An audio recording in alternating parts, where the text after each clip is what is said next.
Donc je m'en sers pour perdre du poids. Et là, j'ai arrêté pendant un moment. Oui, c'est à maman.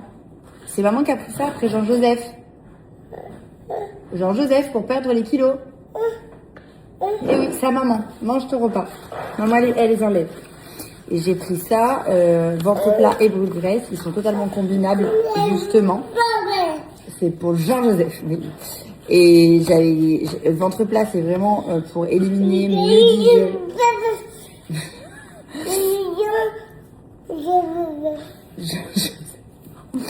Attendez. Donc je vous disais, ventre plat, c'est pour perdre au niveau du ventre, dans le sens où ça va vous aider à digérer, pour ceux qui ne veulent pas forcément perdre de poids, mais juste mieux digérer.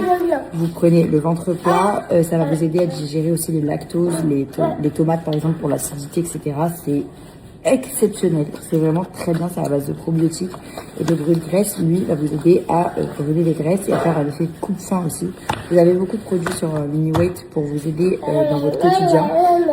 Vous avez des gélules pour la digestion, SOS Digestion, il est génial. Mon père, quand il est venu, il ne se sentait pas bien, il a pris ça, c'était révolutionnaire. Vraiment, tous les produits sont exceptionnels en fonction de vos besoins. Et moi, ça m'a aidé à perdre les 22 kilos de grossesse. Et aujourd'hui, mon corps ne réagit plus comme avant. Avant, je pouvais manger n'importe quoi, je grossissais jamais. Bon, je peux encore manger n'importe quoi sans trop grossir, mais quand même, je prends quelques kilos. Et ça m'aide à totalement tout réguler et c'est incroyable. Bon, ça y est, il dort. Je peux vous expliquer un petit peu le déroulé de ma journée. En gros, le problème, c'est que le seul rendez-vous médecin que j'ai eu, c'était au moment de sa sieste. Donc du coup, il a fait une petite sieste matin de 1 heure. Il s'est levé très tôt ce matin. Et cet après-midi, quand on est rentré du médecin, c'était l'heure du goûter. Donc il a pas voulu aller à la sieste, il a pris le goûter. Et après le goûter, il était en pleine forme, il voulait pas aller à la sieste. Donc en fait, il n'a pas fait sieste après-midi. Ça veut dire que depuis midi, il n'a pas dormi et il est épuisé. Le médecin m'a dit qu'en gros, qu'il devait vraiment souffrir et qu'il fallait que même s'il avait pas de fièvre, je lui donne du Doliprane. On lui a trouvé 2 otites qui sont causées par les conjonctivites qu'il a eues. Et du coup, même si je l'avais pas amené aujourd'hui, demain il aurait fait 42 fièvres. Donc j'ai bien fait d'y aller, mais il souffre. Ce qu'on ne remarque pas en réalité. Sauf que problème, il me le demande maintenant à chaque fois. Je lui fais les soins, il veut un bonbon. Donc du coup, il fait des crises de nerfs. C'est-à-dire que là, en plus qu'aujourd'hui, il était très fatigué. En fait, je lui faisais les soins avant ou après manger, donc assis sur sa chaise, c'était plus pratique, sa chaise de repas. Du coup, maintenant, dès qu'il est assis sur sa chaise, il dit bonbon, il se met à pleurer.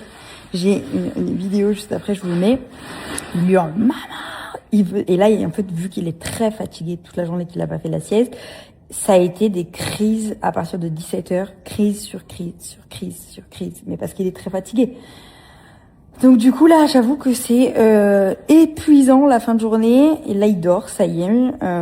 Et en même temps que je vous racontais ça, je reçois des numéros masqués de petites meufs qui s'amusent à me faire des blagues au téléphone, à me dire qu'elles sortent avec mon ex et qu'elles veulent savoir si je lui parle encore alors que je suis en procès avec lui. Enfin, je vous explique, je suis épuisée. Là, je vais couper le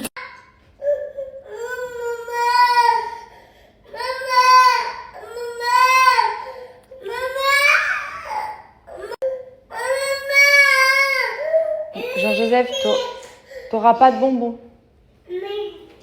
Tu veux sortir?